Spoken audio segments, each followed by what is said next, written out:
Jay here for Stretford Paddock. This is the Paper Talk. As you can see, we're live in the studio, so get involved in the chat and the comments. Going to be talking about all the latest Manchester United news. As you would expect, a lot of the news, if not all of it, is focusing on yesterday's epic win over the mighty Wolves. Ruben Amorim's army marching forward with that big win. A much needed win, if we're being honest. I mean, I'm joking slightly because Wolves are terrible and they picked up, I think, was it 2 points all season going into that game, but United had to do the job, and we did the job, and now we move forward, and hopefully we can build on this. I know I say this almost every time we get a good result with the game against Bournemouth. We need to keep picking up those points. We're going to be getting into all that. We're going to have some quotes from the manager. We're going to be looking at the table, looking at upcoming fixtures, looking at some of the injury issues we may have, and what's the sort of timeline for certain players as well. So make sure you are hitting that like button. Good to see the usual suspects in there. Akash K, Mick Holohan, Real recognises Real, Raven78. Good to see all you wonderful people. Let's talk about Ruben Amorim's quotes then. He had a lot to say after the game, as he always does. He said, I'm feeling good. I think we played well most of the time. I think we disconnected a little bit after the first goal. That hurt us. But in the second half, everyone felt we were there to win the game, and that was a good feeling. Slightly concerned about conceding. It is really good, but we need to be concerned about how we conceded a goal, or how we concede a goal when we have full control of the game. We are so near to score a second goal to kill a little bit of the game, but I'm pleased with the response after half-time. Much better in the second half from Manchester United. Did what we needed to do. Asked about what was said at half-time. It wasn't tactical, sorry. It was so clear we are dominating the games but not finishing the plays as we should do. We need to do better, or to be better in the details. I was trying to explain to the players we have 45 minutes to win the 3 points that are crucial for our life. And then he goes on to praise Mason Mount. Mason Mount, who was, I think, the official man of the match, obviously did very, very well last night. He's been doing well, Mason Mount, this season. I was chatting to Joe about this the other week about the West Ham game. I was surprised that he was dropped for the West Ham game. I know we all love Brian Mbumo and Mateus Cunha, and Xerxes came in, but it did surprise me after, I think, was it Sellers Park where he did well and got a goal, and then he was dropped. I think Mason Mount deserves his place in the starting 11, and I think United are a much better team with him in it, and he fits into this system well. A lot of players, there's a lot of criticism and questions about whether certain players fit into this system. Are we getting the best out of Bruno? We'll get to him in a minute. Are we getting the best out of the wing backs? Why doesn't Kobbie Mainoo fit into this system? All those usual debates. But with Mason Mount, he is someone that does seem to thrive in this system, so I'm not surprised that he started last night, and I think he should keep his place for the Bournemouth game. I don't think we should be chopping and changing it too much. You can't get carried away with a win over Wolves, but you can look at certain performances and go, look, he was right at it, wasn't he? Talking to Mason Mount, I think we've got a little bit more, have we? Or is that it? That was it, sorry. The front three, I think he spoke about that. They have the quality to do that in terms of their fluidity. They can change positions, especially if you have a guy like Cunha. He moves more than a typical number 9, so he took advantage of that. Cunha last night was gagging for a goal, wasn't he? I think he had 8 shots. So you could see he was really keen to get on the score sheet. He played well without getting a goal. I thought it was a good performance. He was on the ball quite a lot. He was causing Wolves all sorts of problems. It wasn't amazing, I'm not going to pretend, but it was a decent performance. And Kuhn's a bit of a funny one, because in terms of goals and assists, you ought to see more from him. I think he got an assist last night. I mean, I'm not knocking it, an assist is an assist, but it was one of the worst assists you'll see in terms of the quality of the pass to Bruno and the actual quality of the goal. It was like a bit of a comedy of errors, but they all count. But as an attacker, you need to put numbers on the board. And I think we've seen some decent performances. The performance at Anfield, I thought, was sublime.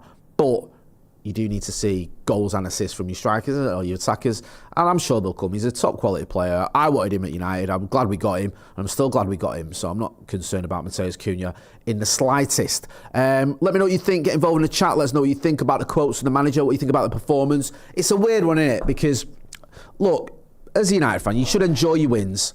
So, bless you, it's Harvey, our social media guy, just sneezing as loud as he can while we're on live. It's not his fault. He's got a bit of a cold. So yeah, you want to enjoy the wins, and I think you can. I've always said there's no point in being a football fan if you can't enjoy wins, and a 4-1 win is a good result as well, despite the opposition being garbage. But we have to be realistic. We were playing a poor team. The big game for me is the Bournemouth one. The reason I say that is because we've had 2 poor performances at Old Trafford, back-to-back poor games against Everton and West Ham at Old Trafford. I want to see a reaction at Old Trafford. I want to see us getting a win against Bournemouth. And also, let's not forget, the last 2 home games against Bournemouth have resulted in 3-0 losses. We need to rectify that. This isn't prime Real Madrid we're talking about here. This is a team that finishes mid-table usually. We should be able to beat them at Old Trafford most seasons, let alone 3 seasons on the spin this will be if we don't beat them without a win. So let's sort that one out. Let's talk about Bruno Fernandes.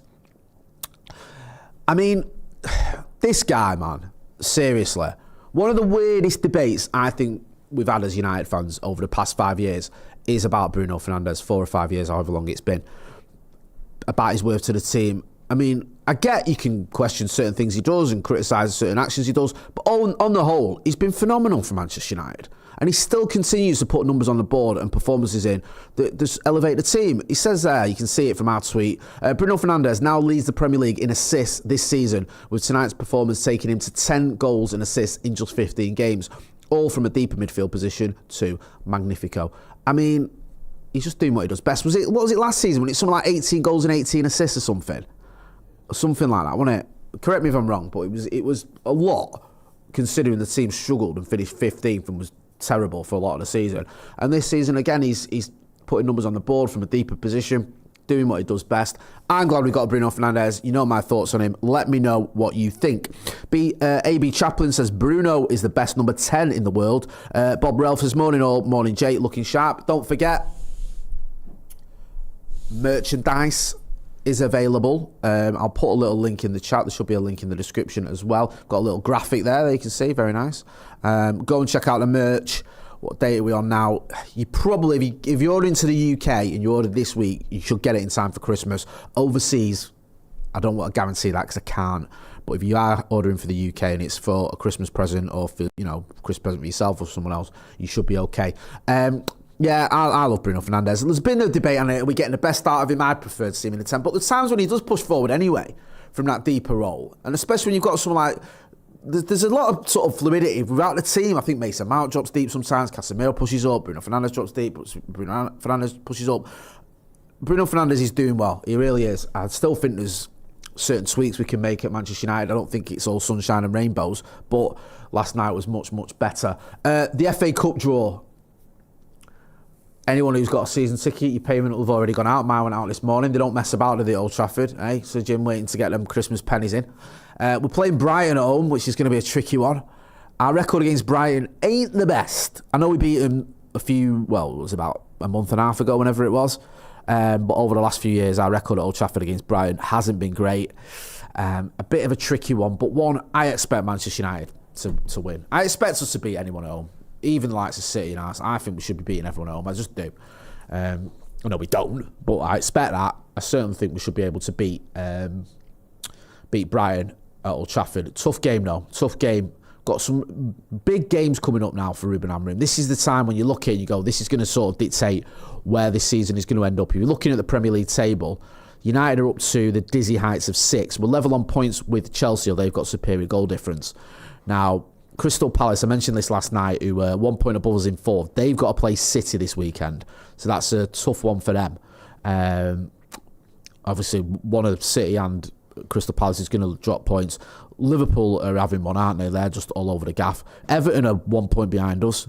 And you've got Chelsea level on points, like I mentioned. So we'll see what happens. But United should be challenging for Champions League spots. I know we finished 15th last season, but there's no reason. The way the league has been this season, the players we've got, and I'm not getting carried away just because we've beaten Wolves, but we should be challenging for the Champions League. That should be a bare minimum at Manchester United. And now we're 6th. We're in that mix. We should stay in that mix. There's no reason why we should drop off.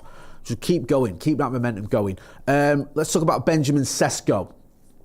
So I think this is from Sully. Sully talks. He's got contacts at Manchester United, Sully. He seems to know what's going on. He said there, understand Sesko's return to individual grass training, and he's doing on-grass ball work with a coach as he steps up his recovery. 22-year-old is making positive progress with staff, happy with his recovery so far. So he's not in full training, but hopefully we can get him back sooner rather than later, because we're going to lose a few players for the AFCON, aren't we? We're going to lose, mainly the big one in that respect is going to be Brian Mbeumo as one of our main attackers. So Sesko coming back would be very, very useful.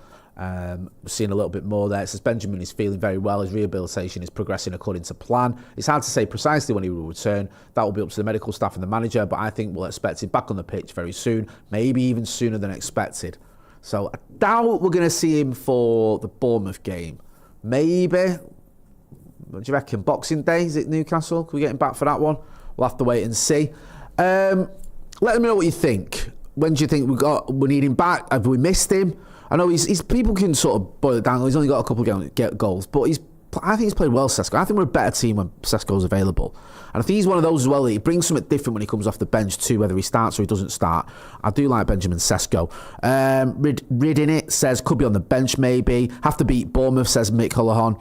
I agree with that. AB Chaplin said the whole league is close. It's not a great league full of quality. We just need momentum. Couldn't agree more. Mick Hullahan also says need him. Team plays better when he plays. We have to aim to win the FA Cup and the Champions League. I mean, I get what you mean there. We have to aim to win the FA Cup and get into the Champions League. Obviously, we're not going to win the Champions League because we're not in it. But yeah, I think we have to aim for that. So United should be winning trophies and we should be competing in the Champions League. I was saying upstairs a minute ago, the Europa League and the Europa Conference are all well and good, but you want to be in the Champions League. United should be in the Champions League, one of the biggest clubs in the world, and we haven't been in the Champions League far too often post Alex Ferguson. It's really just sort of does my head, and I hate it when we're watching Champions League football, other teams in it, and we're not about it. It's just, yeah, it's proper deflating. Should we talk about this whole Scouts meltdown that's going on? Because I think it's bloody hilarious. So, have we got the clip? Can we play it? If you want. Yeah, so Jamie Carragher on Monday Night Football last night, getting thrown under the bus, talking about thrown under the bus there by Dave Jones. So he's saying, you know, when have I ever criticised Mo Salah, I think he said, and then Dave Jones said, well, last week he said his legs have gone. Cheers, Dave. Hey? He went in quite hard, didn't he, Jamie Carragher, on Mo Salah, called him a disgrace, said that he was just a failed attacker at Chelsea before he came to Liverpool, which is harsh. Then he went in on him about the AFCON. Egypt's have the best record of anyone in the AFCON, but he hasn't won the AFCON. This is Jamie Carragher who didn't rate the AFCON a few months ago. So yeah, it's all going off in it. Mo Salah tweeted this morning, I think, or posted a picture on his socials of him in the gym on his own, all by his lonesome. So yeah, it's just funny, innit? From a United point of view, look, we've been, you know, through our own turmoil this season and, you know, last season and the season before. But if you can't laugh at Liverpool going through one, then what's the point in being a United fan? There you go. There's the Mo Salah post there. You'll never walk alone and all that. It's just yeah. I don't know what's going to happen, and it's just interesting to see because he was carrying them for big chunks last season, and now they're trying to rewrite history. I saw Jason McAteer saying Mo Salah's never carried Liverpool. We wouldn't have won the league without Jordan Henderson. What are you on about? Yeah, Riddin it says, would they have won 2 Premier League titles without Salah? No, they wouldn't have. We've got quite a few vids coming up today. We're going to be hearing from Stephen Alston later on. He's going to give in his reaction to yesterday's game. Also, as well, we're going to have Laurie Whitwell back in the studio for Inside United. We can find out what the sort of mood is around Carrington. There's a lot of sort of these pictures doing the rounds as well. So like Abrada and Wilcox and Sir Jim Ratcliffe having a discussion at the game and people sort of saying it looked like they're having a row. I don't know, you can't really tell from still pictures just what exactly is going on, but we'll find out off Laurie what the mood's like within the sort of United hierarchy, within the United camp. Also, I think you've got Uncensored, you've got Adam McCullough and Joe Smith for Uncensored, so you've got it all going on today. It's all happening, so if you're not doing so already, make sure you are hitting like, share and subscribing to the channel. What are we on now? 825,000 subscribers. We want to get to 850,000 subscribers. I think we could do that by the end of the season, yeah? So subscribe to the channel. And yeah, we'll... what's that? AB Chaplin says, we just want them to play Manu. Manu, I thought did well last night when he came on. I don't think he's going to start against Bournemouth, but I think we'll see what happens there with the future Kobe Manu and also see what happens with AFCON as well. I'm going to leave it there anyway. Don't forget to hit like, share and subscribe. I've been Jay Moy. This has been The Paper Talk. Thanks for watching.